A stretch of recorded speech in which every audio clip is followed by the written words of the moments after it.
Hello, back again after a very long hiatus. I'm very happy to be back in game dev mode, and I've done a lot of updates and bug fixes and optimizations, so let's just get into it. So, first of all, I finally added some placeholder music. I might end up keeping it in, depending on how things go. But the song is called Mesmerizing Galaxy by the prolific Kevin MacLeod, who does a lot of commercial-free music. I'll have a link in the description to his website. I have a musician friend who has expressed interest in making something for this project, but if that happens, it likely won't be for a while, because, there's just a lot of other things that need to happen first. But yeah, I quite like the vibe of this song. It fits. I also have a handful of new sound effects. The laser now makes a laser sound, which was made with a guitar. Really quick slide down the high frets. And then there's also the Leo's heat-seeking missile, which makes a little sound when it detects a ship.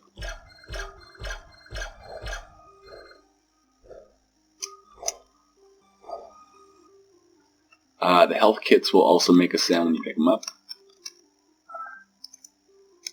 as well as Stardust. It's very subtle. I'm not even sure if that's going to come through. You're collecting Stardust all the time, so it should be subtle. And I'm working on other little sound effects. This whole dashboard situation, it's changed, and it's likely going to change more. The weapon side here used to show your ammo and the AP costs of each of your primary, secondary, and abilities. Now those are removed, and if you press that weapon, you get this little pop-up that tells you what you need to know. If I just tap it, it'll show up and then disappear, but you can hold it down to make it stay on the screen. So it shows you everything you need to know, more or less AP cost, how much ammo you have, the type and name of it. If that attack does burn damage, it'll have an icon for that. If it has a scope, I just realized this is not actually accurate. The Scorpion's ability does EMP, and I'll switch to a different ship that actually has that set up correctly. Yeah, we get a little icon that shows you the EMP level that weapon will do. Hopefully that'll make it easier to know what you're doing and what you have, because this down here is just, it's too easy to miss. Okay, I think probably the biggest and most interesting update that I've added are these sentry guns here. So there's 4 different kinds of them, one for each of the main weapon types: ballistic, plasmic, electric, and explosive.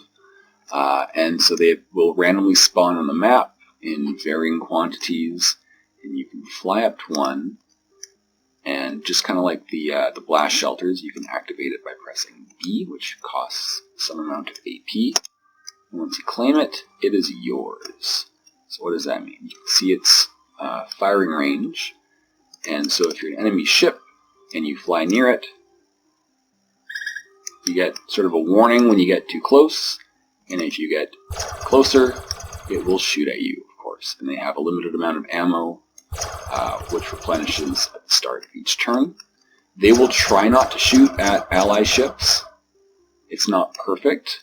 I don't really want it to be perfect, but yeah, they will do a check to see if there's an enemy in the way, or a friend in the way, I mean. So this one is called the Triceratops BC-3X. This one here is the E-Sting ray gun. It's actually a new weapon type that I have not given to any ships yet, but I will eventually.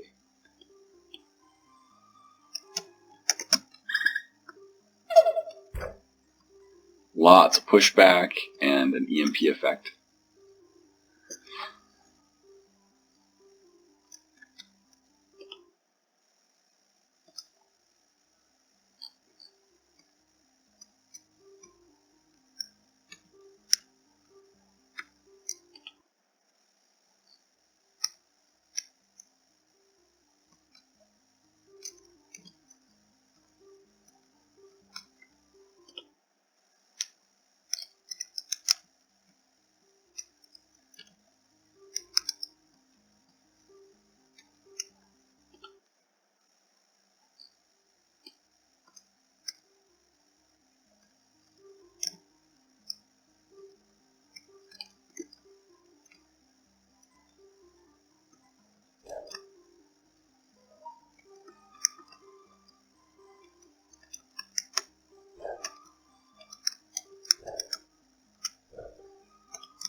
This one's the Kraken 20K.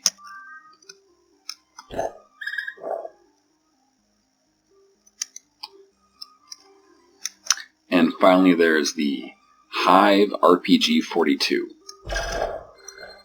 I'm getting hit by both of them. Very unsafe. I think most ships can outrun the heat-seeking missiles. They will explode on their own eventually, or you can sometimes peel them off on random stuff, but that's still going to cost your AP and your turn to do that. So speaking of the sentry guns, the motherships will now start with one of each type of sentry gun around your base, giving you some protection instead of just sitting there waiting to be attacked. The mothership itself has also been updated a little bit. So previously, any ships that were within the mothership's force field at the start of your turn would get a small amount of health, and their burn level would be reduced a little bit if they were in that space. That's been completely removed, and the mothership's secondary fire has been replaced with an ability that does basically that, except you have to pay to use it, right? Some AP cost. There you go. So you can destroy the sentry guns, including the ones that are around the mothership. And that's a good segue into the mothership's new ability, which is Rebuild Sentry Turret. So you can press the button multiple times to cycle through them. And when you shoot it out, there it goes. So the mothership's ability previously was an ammo restock for your entire fleet. That was pretty much all I could come up with at the time. I think this is a lot better and a lot more fitting. So I've also been trying to find ways to make just flying around a little bit more exciting, to make things that can attack you that you need to avoid. So the Orb Weaver is a ship that can spawn these magnet mines, but they will only chase after enemy ships. Now there are neutral magnet mines that will spawn into the map, and they will chase after anybody.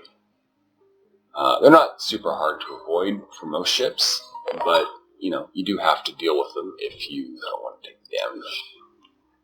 When the sentry guns spawn into the map, there is a chance that they will spawn in a rogue state, so they will attack anybody.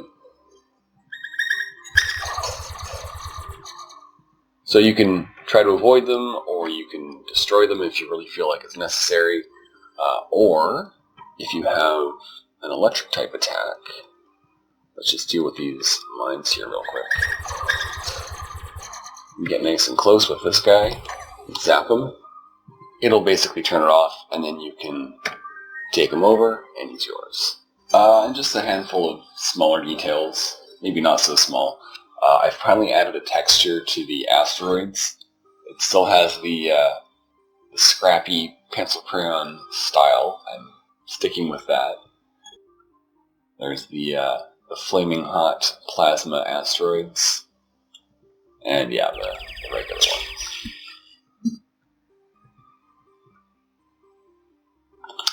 Another small change, the Raptor's ability was called a Dash, now called a Hyperdrive. Functions the same way if I use it, which I'll do just now. It cuts through obstacles and ships. It does damage to ships that it hits, and kind of yanks them along the path that you're traveling, so you can kind of use that to direct them towards hazards. But there are certain objects that I did not want that ability to cut through. Like the blast shelters, the mothership's shield, the fighter's shield. And my solution previously was that the Raptor would just stop about that far away from any of these things, and it would just end the dash early. I never really liked that, but I couldn't really figure out how to do anything else. So now if you try to use this ability when one of these is in your way, you'll just crash into it, and you'll get kind of stun locked for a couple of seconds. There should be a crash sound effect. I'm not really sure why it's not playing, but I'll fix that. I've also upgraded the appearance of the static moons. They've got particle emitters on them. They give it kind of a little blur effect. You can't tell as much when it's my turn, but if I switch to the opponent's turn, they move faster. Then you get that kind of effect.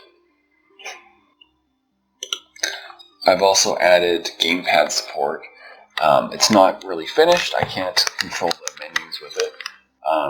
And it's not really something I can show except for the command mode, which you just use the left stick and you can move this little dot and you click the ship you want, and there you go. It's still a little bit finicky when there's ships overlapping, but that's not really a gamepad thing. That's just the nature of having your ships positioned like that. It just works that way. I should mention that when I say gamepad support, I've only actually used PS4 and PS5 controllers. I think Xbox controllers have a different button layout, like internally, but it does work with the PlayStation controllers. I've also added some more space junk. Most of it's background things, like this not-so-subtle reference. If you know, you know. And then there's also the piggy bank. Not a background object. Hopefully that's obvious. And if we blow it up, of course, we've got some coins inside. I was going to draw all of the Canadian coins, and then I decided that I didn't want to, because I'm not good at drawing. But I figured that's good for now. Anyways, that's all the updates I have for today. You can check out the game on itch.io. I'll have a link for that in the comments. Thanks for stopping by. See ya.